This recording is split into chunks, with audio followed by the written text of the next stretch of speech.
Ele dormia do meu lado toda noite, enquanto eu chorava baixinho, rezando para minha filha nunca descobrir o que acontecia quando as portas se fechavam. Mas o destino, cara, é uma coisa irônica.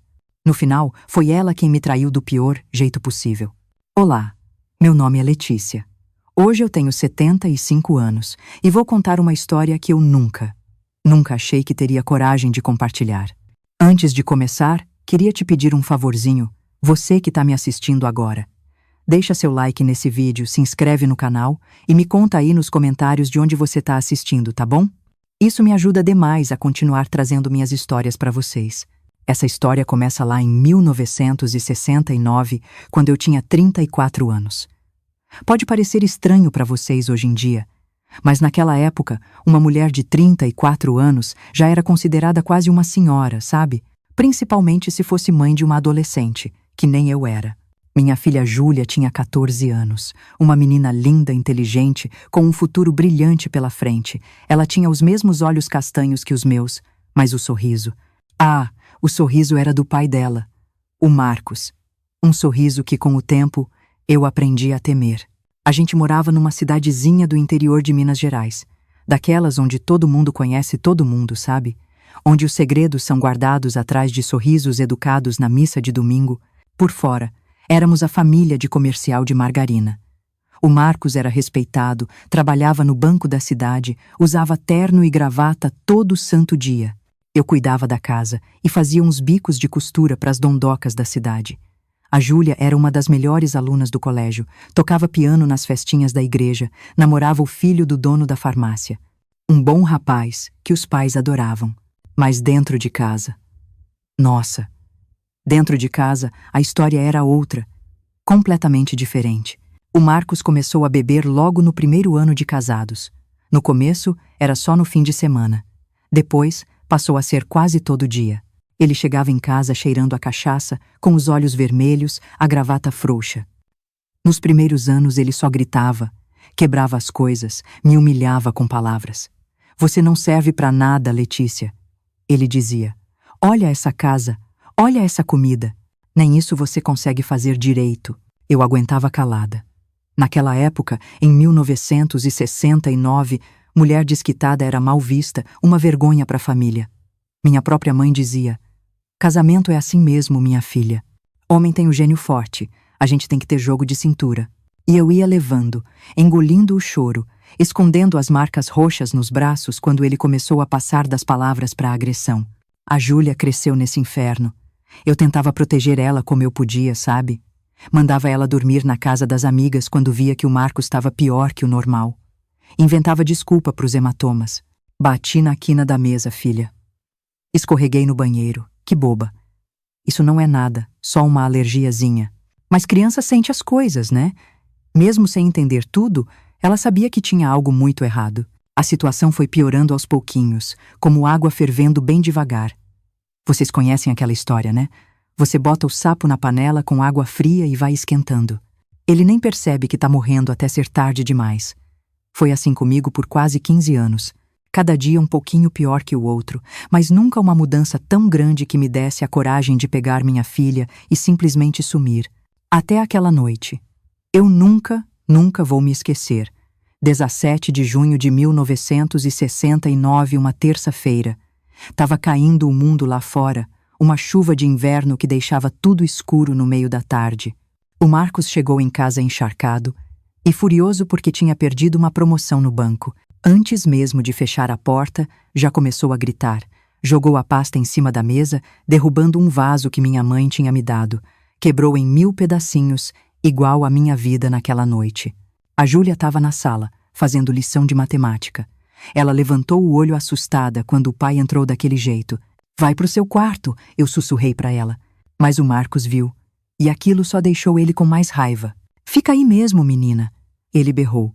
Já tá na hora de você aprender como a vida é de verdade e não essa fantasia que sua mãe pensa que vive. Foi a primeira vez que ele fez aquilo, na frente da nossa filha. Os tapas, os empurrões, os xingamentos, coisas que uma menina de 14 anos nunca deveria ouvir o próprio pai dizer para a mãe dela. Quando eu tentei me defender, ele me empurrou contra a parede com tanta força que eu fiquei sem ar. A Júlia começou a chorar, implorando para ele parar. Foi aí que o Marcos se virou para ela, com os olhos vermelhos, sabe?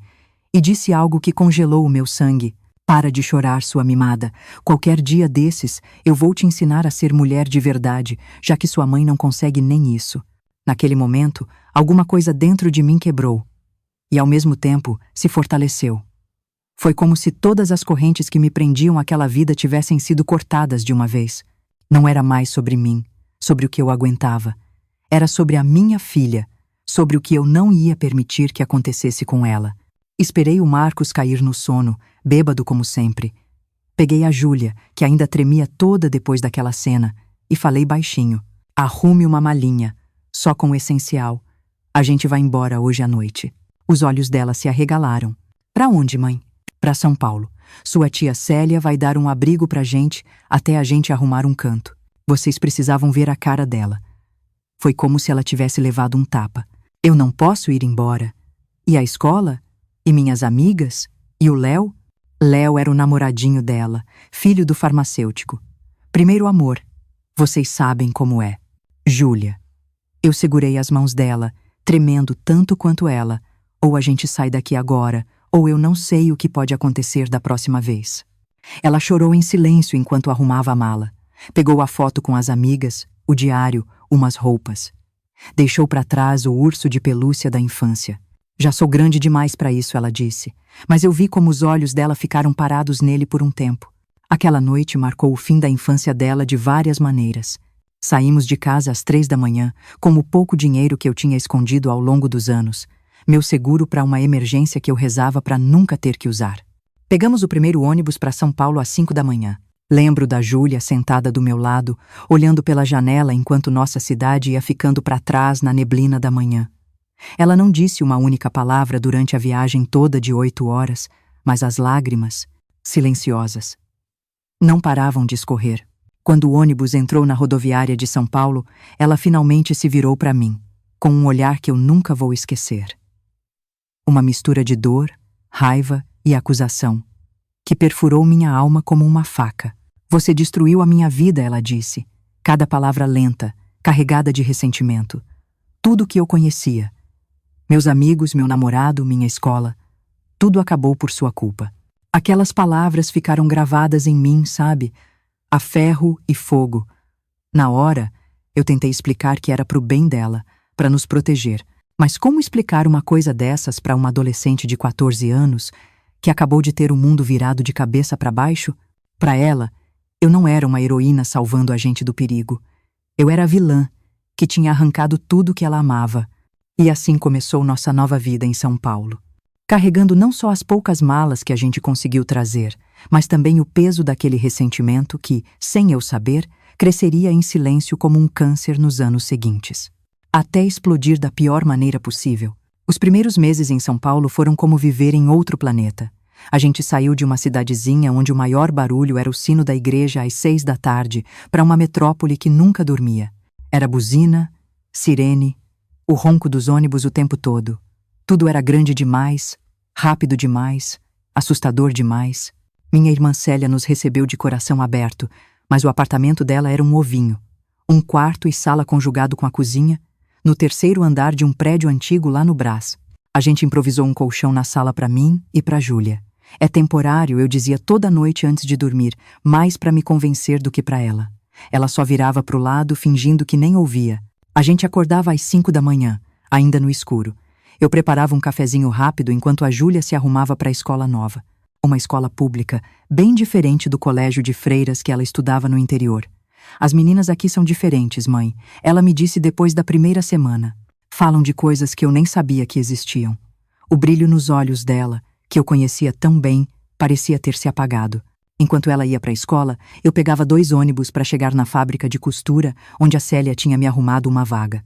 Nossa, eu nunca vou esquecer o barulho ensurdecedor daquelas máquinas industriais, o cheiro de tecido novo misturado com suor, o pó de algodão que grudava na garganta.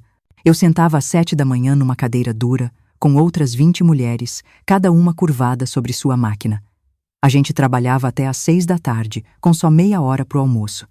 Minhas mãos, que antes só costuravam vestidinhos delicados para as senhoras da igreja, agora emendavam centenas de peças iguais, todo dia. Os dedos sangravam de vez em quando a agulha escapava. A gente nem tinha tempo de choramingar. O supervisor ficava de olho no relógio, no número de peças de cada uma. Mais rápido, Letícia! Ele gritava, passando atrás de mim. Tem fila de gente querendo o seu lugar. O salário era uma merreca, mas somado com a ajudinha que a Célia dava, a gente ia sobrevivendo. Aos poucos, juntei uma graninha e aluguei um quartinho de fundos numa casa de família no Belenzinho.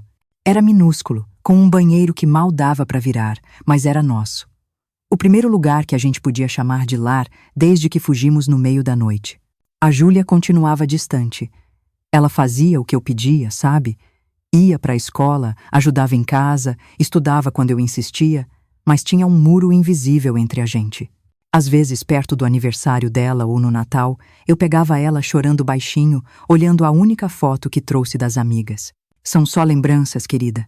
Eu dizia, tentando consolar. A gente precisa olhar para frente. Que futuro? Ela respondeu uma vez, com os olhos duros de quem cresceu rápido demais. Ficar costurando até os dedos caírem, que nem você. Aquilo doeu mais que qualquer tapa do Marcos. Porque no fundo, tinha uma verdade ali que eu não podia negar. Que futuro eu estava oferecendo para minha filha? Uma vida de aperto, de trabalho duro, longe de tudo que ela conhecia e amava. Os meses viraram anos. 1970, 1971, o tempo passava sem dó. A Júlia crescia. Já não era mais aquela menina de 14 anos. Aos 17, estava terminando o colégio, trabalhando meio período numa papelaria perto de casa. Ela tinha feito umas amigas, se adaptado à vida na cidade grande. Mas aquele ressentimento nunca desapareceu de vez. Só se transformou em algo mais silencioso, mais calculado. Foi lá por meados de 1972 que as coisas começaram a mudar. Depois de 3 anos naquela luta, eu fui promovida a supervisora na fábrica. O salário melhorou um pouco, as condições também. Eu não precisava mais costurar 10 horas por dia. Agora eu coordenava o trabalho das outras, olhava a qualidade das peças, fazia o controle da produção. Foi aí que eu conheci o Rogério. Ele tinha acabado de ser contratado como gerente administrativo. Um homem de quase 40 anos, viúvo, sem filhos. Sempre impecável, educado, com um jeito calmo de falar que me lembrava o Marcos do comecinho, antes da bebida transformar ele naquele monstro. O Rogério começou a passar mais tempo lá na produção, sempre com uma desculpa para vir falar comigo. Dona Letícia, precisamos rever esses números. Dona Letícia, a senhora podia me ajudar com o relatório de qualidade? As outras mulheres da fábrica logo sacaram a história e começaram as brincadeiras. Olha lá, Letícia, o patrão não tira o olho de você. Eu ficava toda vermelha, desconversava. Aos 37 anos, depois de um casamento destruído e 3 anos de luta, romance era a última coisa que passava pela minha cabeça. E ainda tinha a Júlia, né? Ela já era uma moça, mas ainda precisava de mim. Ainda dependia da minha grana. Mesmo assim, quando o Rogério me convidou para tomar um cafezinho depois do expediente, eu não consegui dizer não. Foi só um café, inocente, na lanchonete em frente à fábrica. A gente falou de trabalho, da vida em São Paulo. Ele me contou que era do interior do Paraná, que veio para a capital depois que a esposa morreu de pneumonia. Eu sei como é recomeçar do zero, ele disse. A gente acha que não vai conseguir, que a dor é grande demais. Mas um dia a gente acorda e percebe que sobreviveu a mais um dia. E depois outro, e outro. Alguma coisa naquelas palavras tocou meu coração de um jeito que eu não sentia. Nossa, há muito tempo. Era como se, pela primeira vez em anos, alguém me enxergasse de verdade. Não a costureira, a mãe solteira, a mulher que fugiu do marido, mas a Letícia. Só a Letícia. Os cafezinhos viraram um hábito. Depois vieram os almoços de domingo, os passeios no parque. O Rogério era um querido, atencioso, paciente. Nunca levantava a voz, nunca ficava impaciente. Nunca me fazia sentir inferior. Trazia presentinhos, um livro, um chocolate, uma flor. Gestos simples que foram reconstruindo a confiança que o Marcos tinha feito em pedaços. Eu contei para Júlia sobre o Rogério depois de quase 2 meses saindo com ele. Ela me olhou por um tempo com uma expressão que eu não consegui decifrar. Você gosta mesmo dele, mãe?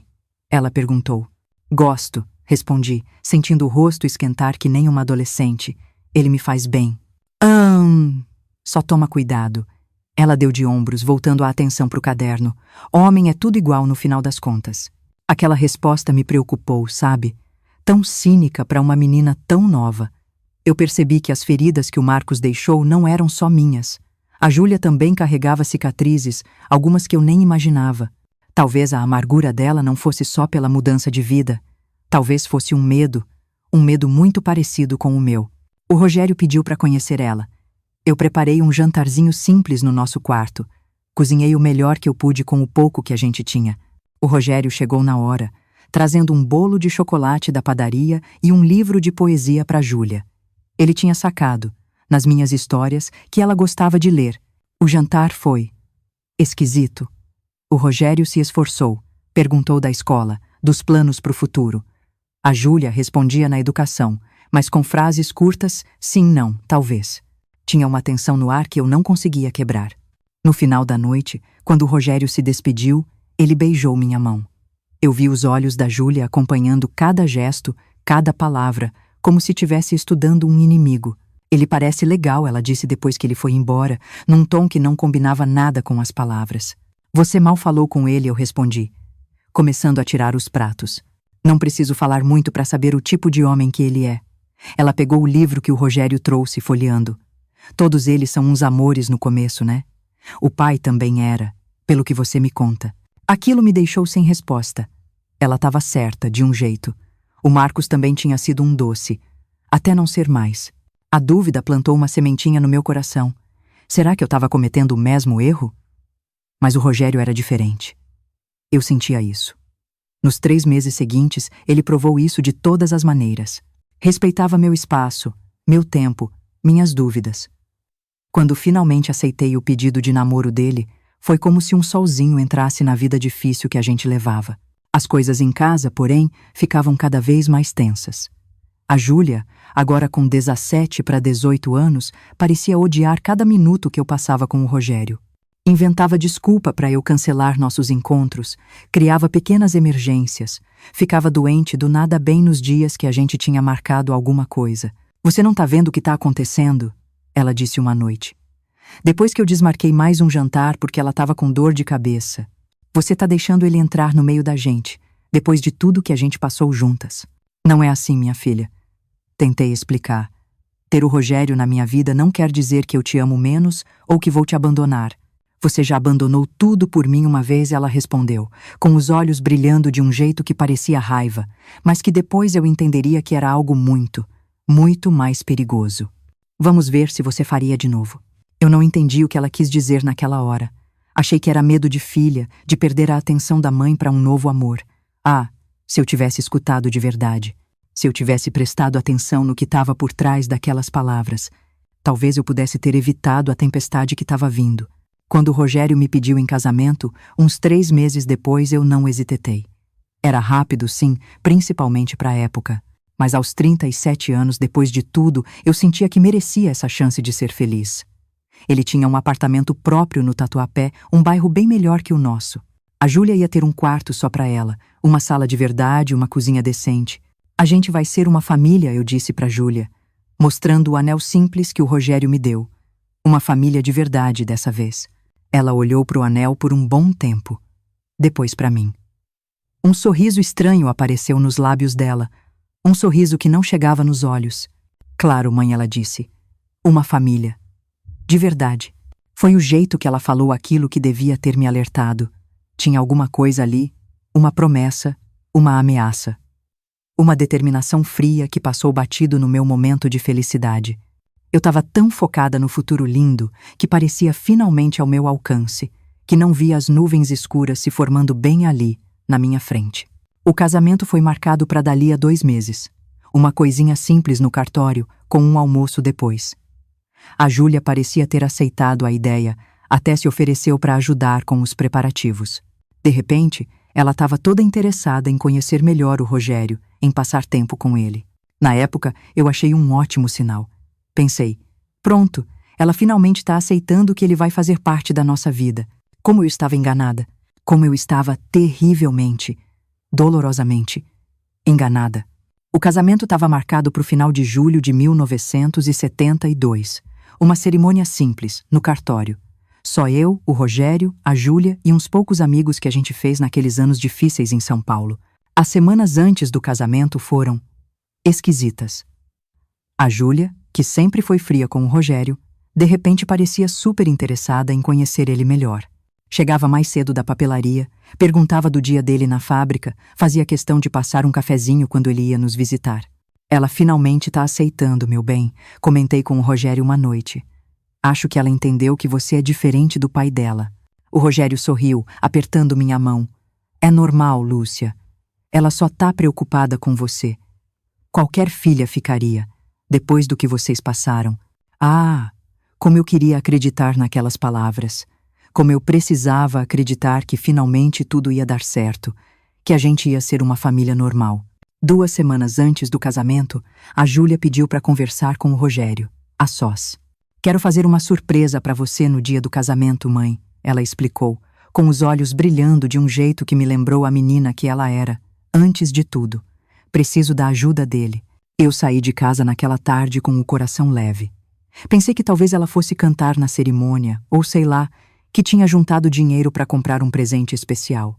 Fui até o centro da cidade, passei numa loja de tecidos onde uma antiga colega da fábrica trabalhava.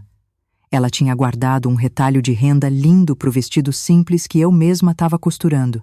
Voltei mais cedo que o esperado. O tempo virou de repente, sabe? Anunciando uma daquelas tempestades de verão que caem sem aviso em São Paulo. Corri as últimas quadras, protegendo o pacotinho com a renda debaixo da blusa. Quando abri a porta do nosso quartinho, o barulho da chuva que começava a cair abafou meus passos. E então eu ouvi risadinhas abafadas vindo do banheiro, a voz do Rogério, mais grave, sussurrando algo que eu não entendi, e a resposta da Júlia. Minha filha. Minha menina de 17 anos, num tom que eu nunca tinha ouvido antes. Meu corpo soube da verdade antes da minha mente. Sabe aquela sensação horrível no estômago? O suor frio na nuca? O coração batendo tão forte que parece que vai rasgar o peito? A mesma sensação que eu tinha quando o Marcos chegava em casa bêbado. Meu corpo reconheceu o perigo antes dos meus olhos verem. Deixei o pacote com a renda cair no chão. O barulho deve ter alertado os dois. Silêncio. E depois, uns movimentos apressados. A porta do banheiro se abriu e lá estavam eles. O Rogério com a camisa meio aberta, o cabelo bagunçado, a Júlia com o batom borrado, as alças da blusa caídas. O ar entre eles pesado, cheio de culpa e alguma outra coisa. Eu não gritei, não quebrei nada, não desmaiei.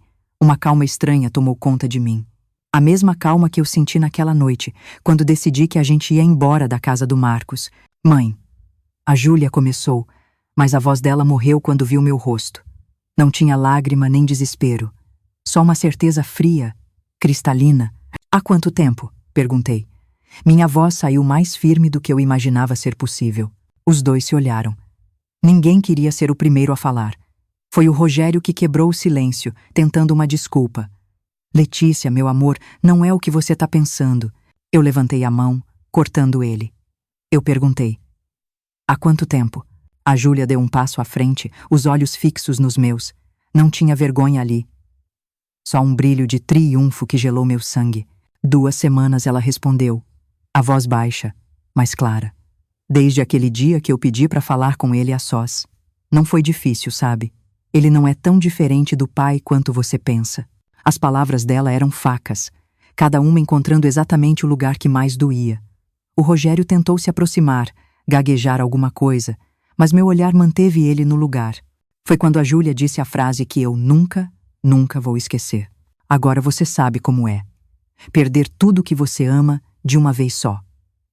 Como eu me senti quando você me arrancou da minha vida. Naquele instante a ficha caiu. Não era paixão, não era amor. Era vingança. Uma vingança fria, calculada, planejada por anos. Cada sorriso forçado, cada aceitação silenciosa. Tudo parte de um plano para me ferir do pior jeito possível. Arrume suas coisas, eu disse para Júlia, com uma calma que nem eu sabia de onde vinha. Você tem 15 minutos para sair daqui. Mãe! Ela exclamou. A máscara de triunfo caiu por um segundo, revelando a menina assustada por baixo. Talvez ela esperasse gritos, choro, um surto, não aquela firmeza gelada. Você quis agir como adulta, Júlia. Quis tomar decisões de adulta. Agora vai viver com as consequências. Como uma adulta. Virei para o Rogério, que parecia ter envelhecido 10 anos em 5 minutos. Quanto a você. Amanhã eu quero os papéis da nossa separação na minha mesa. E nunca mais quero ver seu rosto. Ele tentou se explicar. Disse que a Júlia que o procurou, que foi um erro, um momento, que ele me amava. As palavras dele entravam por um ouvido e saíam pelo outro. Naquele momento, eu só conseguia pensar em uma coisa. Como eu fui cega. Como eu não vi que estava repetindo o mesmo padrão. Saindo de um homem violento para cair nos braços de outro tipo de predador. Um que sorria enquanto te apunhalava pelas costas. A Júlia arrumou uma malinha em silêncio. Quando ela estava pronta para sair, parou na porta e me olhou uma última vez. Por um instante, eu vi uma sombra de arrependimento nos olhos dela. Talvez até medo. Mas aí o orgulho voltou, endurecendo o olhar dela. Para onde eu vou, mãe? Isso agora é problema, se eu respondi, sentindo cada palavra rasgar minha garganta.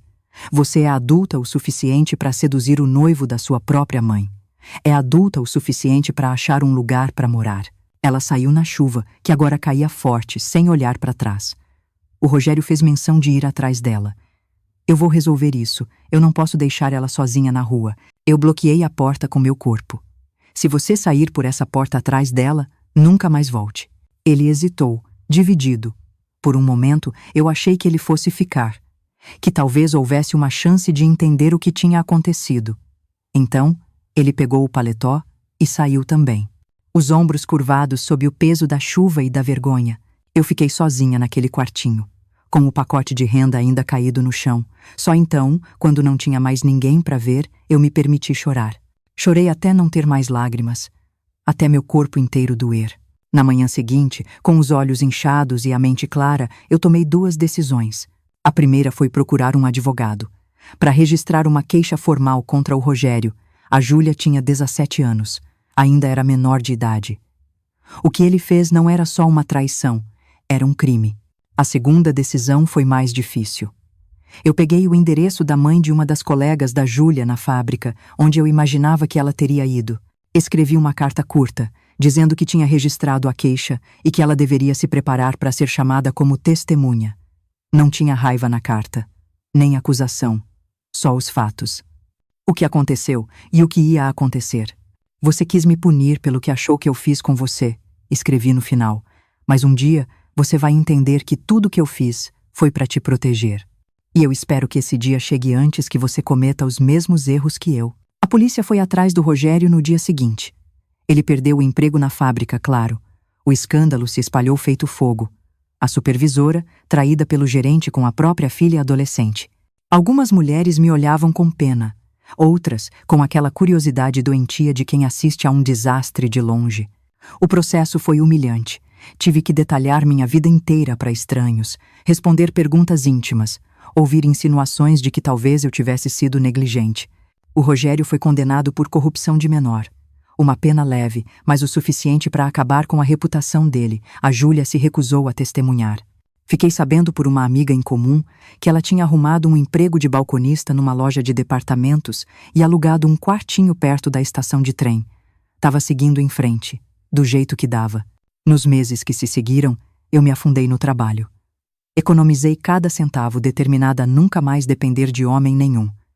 Comprei uma máquina de costura usada e comecei a fazer concertos nas horas vagas. Aos poucos, consegui umas clientes fixas. Mudei de bairro, para um lugar onde ninguém conhecia a minha história. Recomecei. Pela segunda vez em poucos anos, mas dessa vez eu estava completamente sozinha. O pior não era a solidão. Era o vazio que a Júlia deixou. Não importava o que ela tinha feito. Era minha filha. A menina que eu embalei, para quem eu cantei, por quem eu sacrifiquei tudo. A dor daquela traição era como um buraco negro dentro de mim. Passei 10 anos assim. 10 longos anos de um luto silencioso por alguém que ainda estava vivo. 10 anos construindo uma nova vida, tijolo por tijolo. A costurinha em casa virou um ateliê modesto. Contratei uma ajudante, depois outra. Fiz um nome no bairro. E então, num dia chuvoso de 1982, igualzinho àquele dia, 10 anos antes, alguém bateu na porta do meu ateliê depois do horário. Era uma tarde de setembro de 1982. A chuva caía forte lá fora, transformando as ruas do Tatuapé em riozinhos. Meu ateliê já estava fechado. A última cliente tinha saído, levando um vestido de festa que eu tive que ajustar às pressas. Eu estava organizando os retalhos de tecido quando ouvi as batidas na porta. Pensei em nem atender. Mas as batidas continuaram insistentes, quase desesperadas. Quando eu abri a porta, o tempo parou. Ali, encharcada, com um bebê embrulhado num casaco, estava a Júlia, minha filha, 10 anos mais velha. O rosto mais magro, os olhos carregando um cansaço que não combinava com seus 27 anos. Mas era ela. Ficamos em silêncio, só nos olhando. O bebê começou a chorar, um choro fraco. Foi esse som que quebrou o feitiço. Entra, eu falei, dando um passo pro lado. Você tá toda molhada. Ela entrou devagar. Olhou em volta do ateliê. As máquinas, os manequins, os tecidos, uma vida inteira que eu construí sem ela. Você conseguiu. Ela disse baixinho. Seu próprio negócio? Eu assenti, ainda sem saber o que dizer. O bebê chorou de novo, mais alto. Ele tá com fome, ela explicou. Os olhos dela de repente se encheram de um pânico que eu conhecia bem. O desespero de uma mãe que não sabe o que fazer. Foi quando eu notei os detalhes. O roxo amarelado no canto do olho dela. O lábio cortado. O jeito que ela se encolhia, como se esperasse um golpe. O mesmo jeito que eu tinha, anos atrás, perto do Marcos. Sem dizer nada, peguei o bebê dos braços dela. Era uma menina. Não devia ter mais que uns meses, os olhinhos inchados de tanto chorar, as bochechas vermelhas de febre. Vai tomar um banho quente, eu disse, apontando para o meu apartamentozinho nos fundos. Tem toalha limpa no armário. Vou preparar alguma coisa para vocês comerem. Ela hesitou, olhando para a filha nos meus braços. Eu sei cuidar de um bebê, Júlia falei, com um sorriso triste. Já fiz isso antes. Enquanto ela tomava banho, eu aqueci um leite e achei uma mamadeira. Embalei a pequena, cantando baixinho a mesma música que eu cantava para Júlia. Ela se acalmou quase na hora. Tinha os mesmos olhos da mãe. Os mesmos olhos que eu via no espelho todo dia. 3 gerações de mulheres, unidas pelo olhar, pelo sangue e pela dor. Quando a Júlia voltou, vestindo uma camisola minha que ficou enorme nela, a pequena já dormia no sofá. Como ela se chama? Perguntei, servindo uma sopa quente. Sofia, ela respondeu, quase um sussurro. Sofia. Letícia. Meu coração apertou. Apesar de tudo, ela não tinha me apagado. A Júlia comeu em silêncio. Só quando terminou, ela finalmente falou. Mãe. A voz embargada. Agora eu entendo. 3 palavras, que carregavam o peso de uma década de separação, de dor, de arrependimento. 3 palavras que abriram as comportas de 10 anos de lágrimas que eu segurei. Eu entendo por que você fugiu com a gente. Entendo o que você sacrificou. Entendo. Ela respirou fundo, as lágrimas escorrendo sem parar. Entendo o quanto eu te machuquei. Sentei do lado dela. O que aconteceu, minha filha? A história que ela me contou. Era dolorosamente familiar. Depois daquele dia, em 72, ela se virou como pôde. Conheceu o Carlos, um homem mais velho, no começo, um príncipe. Casaram rápido. E então, aos poucos, o príncipe virou um monstro. O controle, os ciúmes, os gritos. O primeiro tapa veio quando ela disse que queria voltar a estudar. Ele pediu desculpas, chorou, jurou que nunca mais. Ela acreditou. O padrão se repetiu, cada vez pior. O nascimento da Sofia só piorou tudo. Ontem à noite. Ela continuou, a voz mais firme agora. Ele ameaçou a Sofia. Disse que se eu não parasse de chorar, ele ia dar um jeito nela. Foi quando eu percebi que eu estava vivendo exatamente o que você viveu com meu pai. E eu entendi, mãe. Entendi tudo de uma vez. Ela contou como esperou ele dormir, pegou a bebê e saiu no meio da noite. Como andou por horas na chuva, até seus pés a levarem, sozinhos, para o endereço do meu ateliê. Um endereço que ela tinha guardado por todos aqueles anos, recortado de um anúncio de jornal. Você sabia onde eu estava esse tempo todo? Perguntei. Ela fez que sim com a cabeça. Eu passava na frente às vezes, só para ter certeza que você estava bem. Nunca tive coragem de entrar. A vergonha era grande demais. Naquela noite, a Júlia e a Sofia dormiram na minha cama. Eu mal consegui fechar os olhos. Na manhã seguinte, a gente começou a reconstruir o que tinha sido destruído 10 anos antes. Não foi fácil. Tinha feridas fundas dos dois lados. Mas a gente tinha a Sofia. Um novo começo. Por ela, a gente decidiu tentar. Eu ensinei a Júlia como conseguir uma medida protetiva contra o Carlos. Usei a experiência amarga do passado para proteger minha filha, do jeito que eu não consegui me proteger. O Carlos apareceu no ateliê uma vez, bêbado, gritando. As clientes se esconderam. Eu peguei o telefone, calmamente, e disquei para a polícia na frente dele. Minha filha tem uma medida protetiva contra esse homem. Falei, olhando bem nos olhos dele. Ele amarelou. Foi embora antes da viatura chegar e nunca mais voltou. Aos poucos, uma nova rotina se formou. A Júlia começou a me ajudar no ateliê e revelou um talento para a costura que herdou de mim. Em 1983, a gente alugou um lugar maior. Não era mais só um ateliê de concertos. A gente fazia vestidos, ternos, até vestido de noiva. Foi a Júlia que sugeriu o nome para a placa: Letícia, Júlia, Moda e Ateliê. A primeira vez que eu vi nossos nomes juntos, lado a lado, eu senti uma emoção tão grande que mal consegui falar. A gente construiu isso juntas, mãe, ela disse, me abraçando. Uma segunda chance. Para nós duas. Em 1985, a gente comprou o prédio. Era nosso. De verdade. Um dia, arrumando o estoque, a Júlia achou uma caixa antiga. Dentro, dobradinho, estava aquele pedaço de renda que eu tinha comprado no dia da traição, a renda do meu vestido de noiva. Você guardou isso? Todo esse tempo? Ela perguntou. Eu guardei muitas coisas, responde. Ela ficou em silêncio por um momento. A gente pode usar ela, disse finalmente. Pro vestido de primeira comunhão da Sofia. Algo velho, transformado em algo novo. E foi o que a gente fez. A renda que devia ter visto o começo de uma família que nunca existiu, acabou enfeitando a celebração de uma família que a gente construiu das cinzas. Os anos foram passando. A Sofia cresceu, forte, inteligente, protegida pelo amor de duas mulheres que sabiam o valor da segurança. A Júlia voltou a estudar, se formou em design de moda. Eu envelheci. Em 1995, a gente começou a dar aulas de costura para mulheres da comunidade, muitas delas fugindo de situações como as nossas. Era o nosso jeito de retribuir. Cada mulher que a gente ajuda a ficar de pé sozinha, a Júlia dizia para as alunas, é uma mulher que pode dizer não. Uma mulher que pode proteger seus filhos. Uma mulher que pode recomeçar. E enquanto ela falava, eu via nos olhos dela o reflexo dos meus. Os olhos de alguém que caiu, levantou e aprendeu a andar de novo. Alguém que conheceu o pior da vida e, mesmo assim, escolheu acreditar no melhor. A dor nunca some de vez. Tem cicatrizes que o tempo não apaga. Ele só ensina a gente a conviver com elas. Nas noites de chuva, eu ainda acordo assustada às vezes. A Júlia também tem seus fantasmas. Mas a gente aprendeu que as cicatrizes também são mapas. Marcas que mostram por onde a gente passou, o que a gente sobreviveu e como a gente chegou até aqui. E agora, em 2025, olhando para trás, para aquela mãe de 34 anos que fugiu com a filha. Para aquela mulher de 37 que enfrentou a pior traição. Para aquela avó de 47 que abriu a porta para um novo começo, eu percebo que valeu a pena, cada lágrima, cada sacrifício.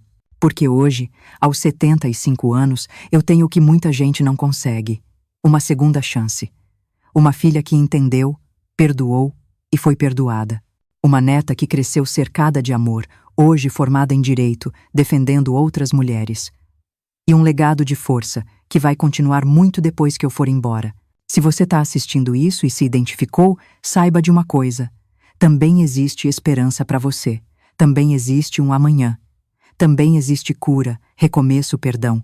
Porque se tem uma coisa que eu aprendi nesses 75 anos, é que a gente é muito mais forte do que imagina. A vida nem sempre é justa, nem sempre é fácil. Mas é sempre, sempre uma oportunidade para recomeçar. Quando olho para as minhas mãos hoje, vejo o mapa da minha história. As pequenas cicatrizes de agulhas, as manchas da idade. Mãos que embalaram uma filha e depois uma neta, que costuraram não só tecidos, mas retalhos de uma vida despedaçada, mãos que aprenderam a soltar, a segurar de novo e finalmente a abençoar. Os anos 2000 trouxeram mudanças que nem eu, nem a Júlia podíamos imaginar. A tecnologia, né? A Sofia, já formada em Direito, insistiu que a gente precisava ter um site. Vó, vocês precisam mostrar o trabalho de vocês para mais gente. A gente resistiu, claro. Éramos mulheres do tecido e da linha, não de computador. Mas a Sofia, teimosa. Em 2002, ela criou nosso primeiro site, A História por Trás das Costuras. No começo, nada demais. Mas aí, começaram a chegar os e-mails. Mulheres de todo o Brasil, dizendo que se inspiravam na nossa história. E o mais incrível, mulheres em situações de violência, buscando coragem. Mãe, a Júlia me disse uma noite, acho que a gente precisa fazer mais do que só roupa. Foi assim que, aos 67 anos, eu comecei uma nova fase da minha vida. Transformamos parte do ateliê num espaço de apoio. Demos o nome de Projeto Recomeço. A gente oferecia cursos de costura de graça, para dar uma independência financeira para aquelas mulheres. A Sofia ajudava com a parte jurídica. A Júlia se revelou uma professora maravilhosa. Quando você transforma um pedaço de tecido em algo bonito, ela dizia para as alunas, você percebe que também pode transformar sua própria vida. Eu ficava mais nos bastidores, mas às vezes a Júlia me chamava. Mãe, conta sua história para Carla. E eu contava. A verdade crua, o medo, a dor, a traição e a longa jornada de reconstrução. Vai doer, eu dizia. Mas se você continuar dando um passo de cada vez, um dia, você vai olhar para trás e mal vai se reconhecer. Em 2007, a Sofia teve outra ideia. Vó, e se a gente fizesse vídeos? Você contando sua história, para postar na internet. Eu resisti muito. Me expor daquele jeito, reviver tudo aquilo? E se isso ajudar outras mulheres, mãe? A Júlia perguntou. E se sua história der coragem para alguém que está passando pelo que a gente passou? Aquela pergunta. E se?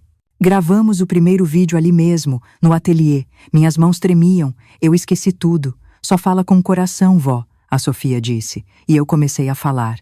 Quando terminei, a Júlia estava chorando num canto, a Sofia com os olhos marejados.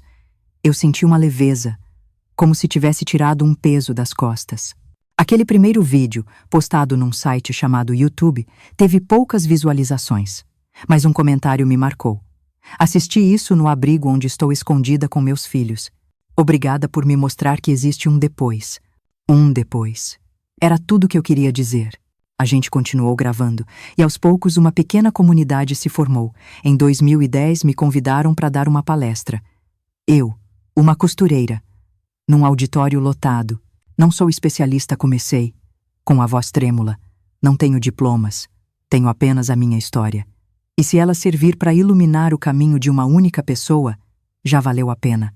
Quando terminei, o auditório inteiro se levantou para aplaudir. No meu aniversário de 80 anos em 2015, a Júlia e a Sofia fizeram uma festa surpresa. O ateliê estava cheio de fotos e tinha um livro, um álbum de cartas, de mulheres de todo o país. Dona Letícia, sua história me salvou. Querida Dona Letícia, uso seus vídeos nos meus grupos de apoio. Dezenas de cartas. Olhei para Júlia, já com seus 60 anos. Para Sofia, uma advogada de 43, mãe de 2 meninos, meus bisnetos. Olhei para as fotos na parede, a prova da vida que a gente construiu das cinzas. Como a gente chegou até aqui? Perguntei para Júlia, segurando a mão dela. Um passo de cada vez. Mãe, ela respondeu, sorrindo. Um dia de cada vez. Uma costura de cada vez. E ela estava certa. Hoje, com 90 anos, eu não costuro mais. Minhas mãos já não têm a mesma firmeza. Mas eu ainda vou ao ateliê quase todo dia. O projeto Recomeço cresceu, ajudando centenas de mulheres por ano. Quando olho para trás, eu vejo os pontos de ruptura. A noite da fuga, o dia da traição, a tarde do reencontro, momentos em que meu mundo desabou. Mas eu vejo também os pontos de reconstrução, o primeiro salário, a primeira placa, a primeira mulher que a gente ajudou. A vida não é uma linha reta, é um tecido, com rasgos e remendos. Um tecido que a gente molda com as nossas escolhas, nossas dores, nossos amores, Se você está me ouvindo agora, talvez seu mundo tenha desmoronado. Quero que você saiba, é possível. Não vai ser fácil, não vai ser rápido, mas é possível. Eu sou a prova viva. A Júlia é a prova viva. Cada mulher do Projeto Recomeço é a prova viva. Um passo de cada vez, um dia de cada vez, uma costura de cada vez. E um dia você vai olhar para trás e ver não só o que perdeu, mas o que construiu. Não só as cicatrizes, mas a beleza que nasceu delas. Esta é a lição mais preciosa dos meus 90 anos. A gente pode ser quebrada, mas nunca destruída. A gente pode ser rasgada, mas sempre podemos ser remendadas. E os remendos, eles só acrescentam história e beleza ao tecido da nossa vida. Obrigada por ouvirem a história dessa velha costureira. Se ela tocou seu coração, compartilha com alguém que precise ouvir que existe um depois, que existe esperança, que existe recomeço. E agora, por favor, me contem aí nos comentários, de onde vocês estão assistindo? Qual parte da minha história mais tocou vocês? E se puderem, deixem um like e se inscrevam no canal, para a gente alcançar mais mulheres que precisam ouvir que não estão sozinhas.